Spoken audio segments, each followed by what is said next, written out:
साथ ही साथ live Lord Buddha को साधुवाद देते हुए मंच के नीचे जो बुद्धिजीवी लोग बैठे हैं हमारे बीच, केपी चौधरी जी और तमाम वरिष्ठ वक्ता और नेता गण बैठे हुए हैं। मैं सबका नाम लूँगी तो बहुत वक्त लग जाएगा, लेकिन मैं इतना ज़रूर कह सकती हूँ, ये जो लोग भी बैठे हैं ना नीचे, ये सब बहुजन समाज के बाबा साहब के सच्चे और जाबाज सिपाही हैं। इतना मैं यकीन के साथ कह सकती हूँ, और आप ही लोगों की वजह से ये मिशन और ये कारवां आगे बढ़ रहा है।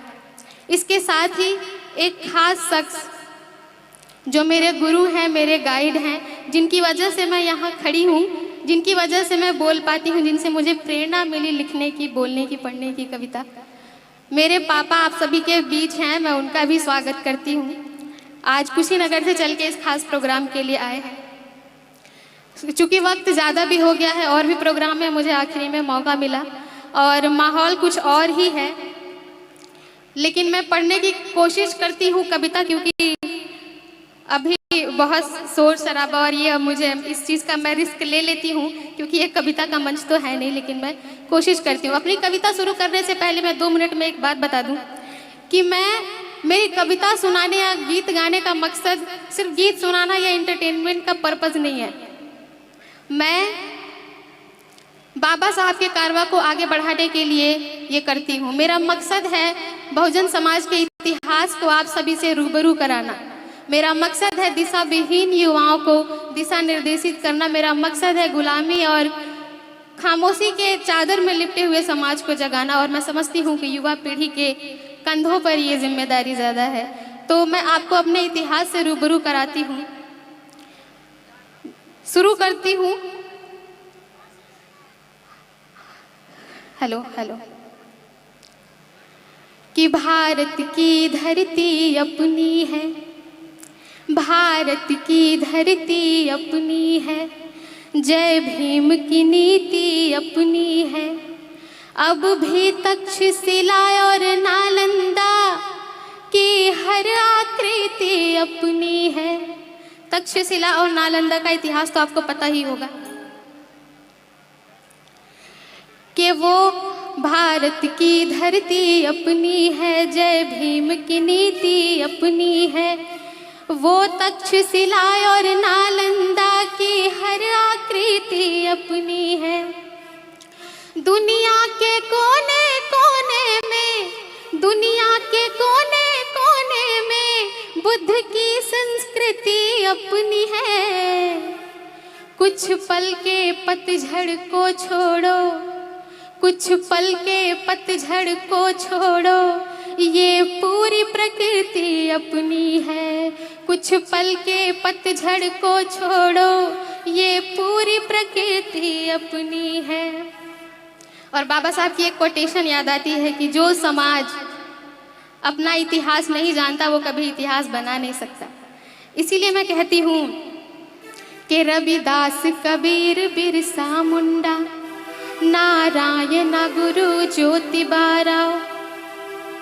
म्यूजिक बंद करें प्लीज।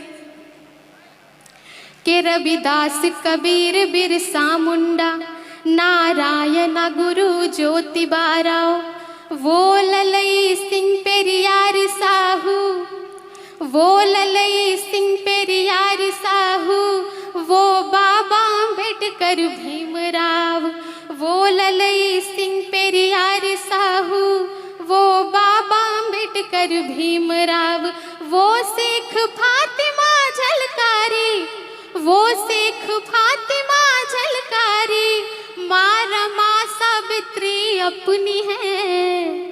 वो शेख फातिमा झलकारी, माँ रमा सावित्री अपनी है।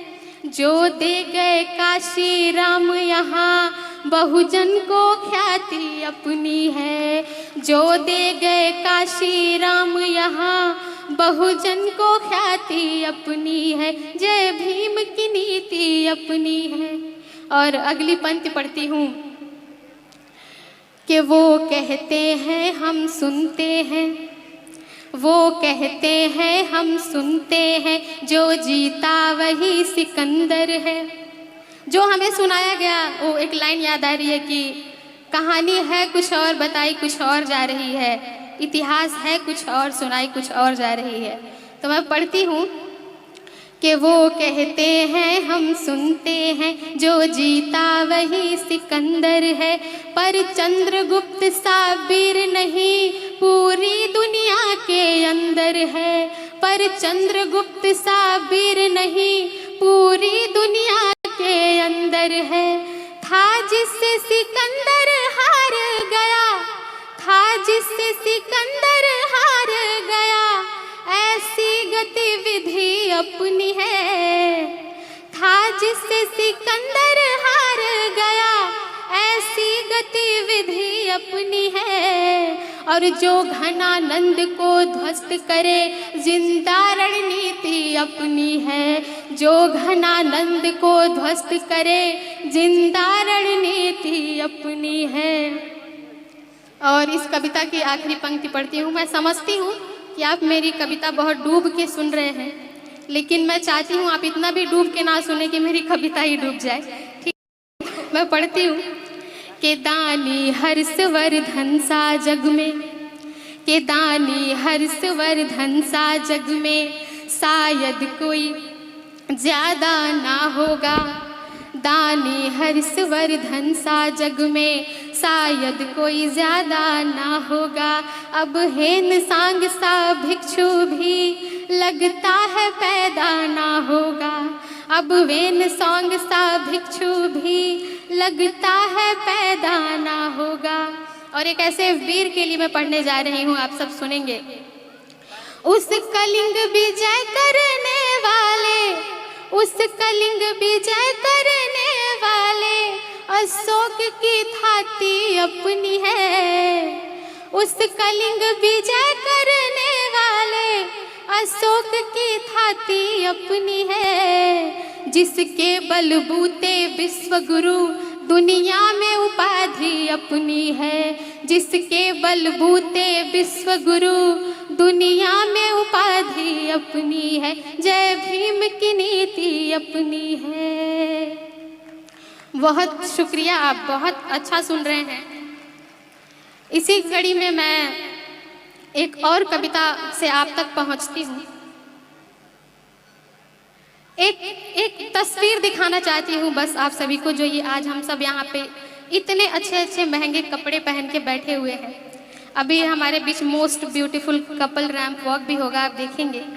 तो इसके पीछे हमारा इतिहास क्या रहा, इसके पीछे कुर्बानियाँ क्या रही हैं, मैं वो थोड़ा सा तस्वीर आपको दिखाना चाहती हूँ। थोड़ा सा फ्लैशबैक में आपको लेके जाना चाहती हूँ कि अगर बाबा साहब नहीं होते, अगर संविधान नहीं होता तो क्या होता। आप बस कल्पना करिएगा एक बार मेरी कविताओं से, आप तक पहुँचती हूँ 4-4 पंक्तियों से, छोटी छोटी पंक्तियों से पहुँचती हूँ मैं।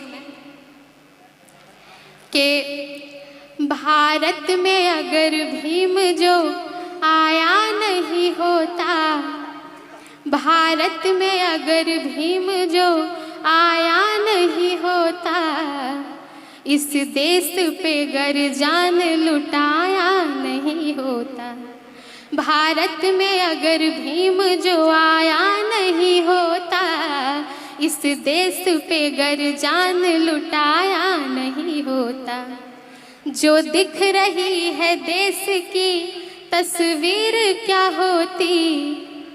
आप सोचो जरा, दलितों की क्या स्थिति होती, महिलाओं की क्या होती। जो दिख रही है देश की तस्वीर क्या होती। संविधान भीम ने जो बनाया नहीं होता। जो दिख रही है देश की तस्वीर क्या होती। संविधान भीम ने जो बनाया नहीं होता। और अगली पंक्ति पढ़ती हूँ। एक बहुत ही भयानक दृश्य, आप कल्पना कर सकते हैं।